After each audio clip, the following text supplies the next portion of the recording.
I'll take a quick look here at another SPI game that I picked up. Um, Unlike some of my more recent SPI videos, which are more focusing on non-historical titles, sci-fi and fantasy titles from SPI, this one is definitely a historical title. This is also one that was just recently redone by Decision Games, but Decision Games continues to fail to impress me, and I tend to see if I can pick up the original SPI versions of the games where I can. At least those that were fairly well regarded at the time and had relatively decent rules. If the Decision Game reprint ends up as a nicer, or rather, well, they're almost never nicer in terms of components, but if they end up as a better rule set, or a more polished design, then I would look at them. But I'm not aware of that ever happening, where Decision has actually released a superior product to what the original SPI title was. Decision tends to not just do straight reprints incorporating errata.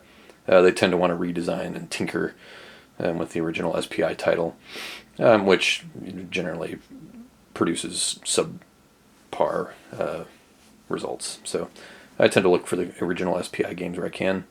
And this was no different. I was able to find this online in an auction for fairly cheap, so I decided to get it kind of on a Napoleonic kick lately, having recently picked up the new Legion games, Quatre Bataille and Espagne, and I've got one of the OSG titles down there, La Patrie en Danger, and also along with the Legion, which I'm actually clipping right now, is the Le Retour de l'Empereur, which is the Ligny, Quatre Bras, Waterloo, and Wavre battles.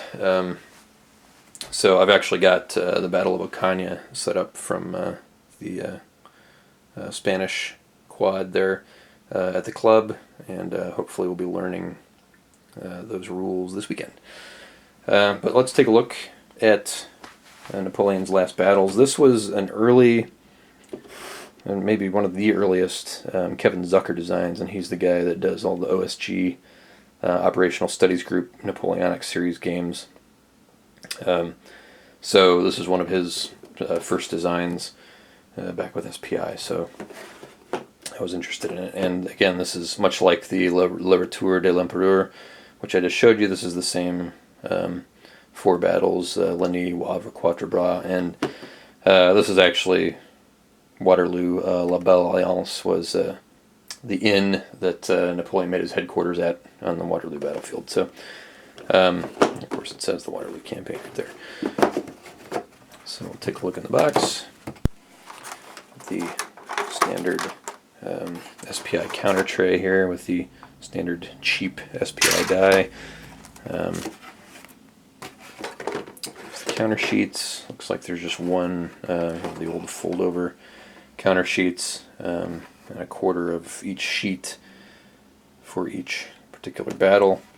And these look like fairly classic SPI counter sheets for that late 70s era. I think this was 78 or 79 that this came out. And as you can see, they're pretty standard SPI style too. You get your NATO symbols on there, fairly unassuming, straightforward, classic Simonson counter design there, and of course classic SPI matte finish counters, which sadly nobody makes matte counters anymore, but I do really enjoy those. And then the maps. Also classic SPI style maps, and these are good, that good heavy stock paper, matte finish, which you just don't see too much anymore.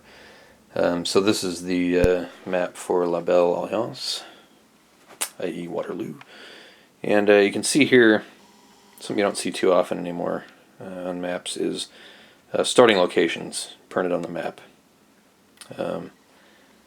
I tend to, while it makes setup great, I tend to not prefer it overall, just because once that's on there, then it's on there, and you've got, it can easily clutter up the map if you're moving lots of units around on and off of those spaces. It just makes for a cluttered looking map. So again, great for setup, not so much, at least aesthetically, when you're playing the actual game. But otherwise, the maps are classic Simonson SPI design, a typical font with the gray border, charts and tables on the map. And I'm not sure if this is one where you can actually link up the maps. This may just be all separate quads with no way to actually link it up into one sort of grand campaign.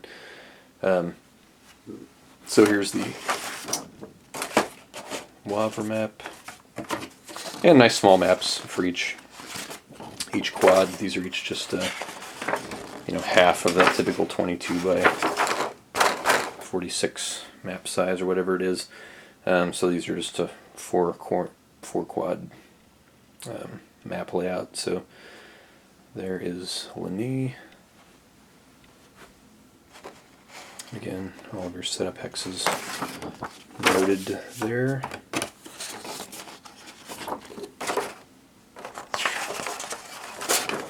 Waterbra.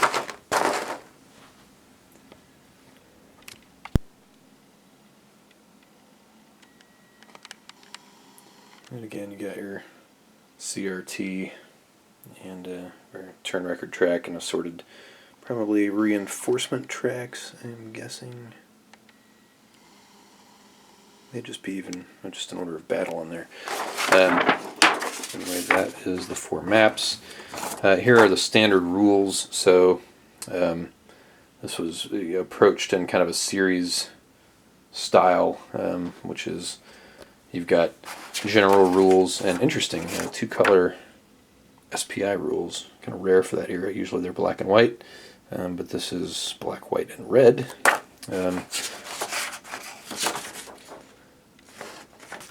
And not very long. I think these are fairly simple games.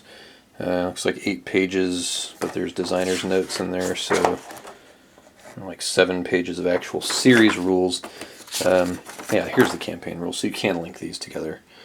That was, I've been looking at so many new Napoleonic games recently that I couldn't remember which one, whether this was one that you could actually do as a campaign, but yes. So looks like there's rules specifically for that.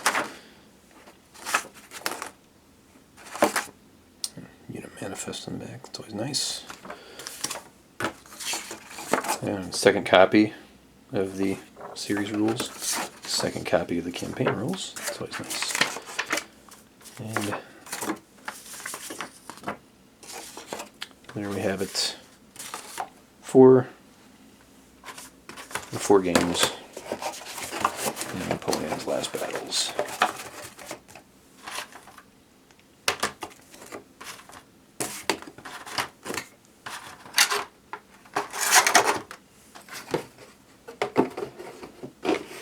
I look forward to actually seeing how this one plays in comparison to some of the newer Napoleonic games, so it should be interesting.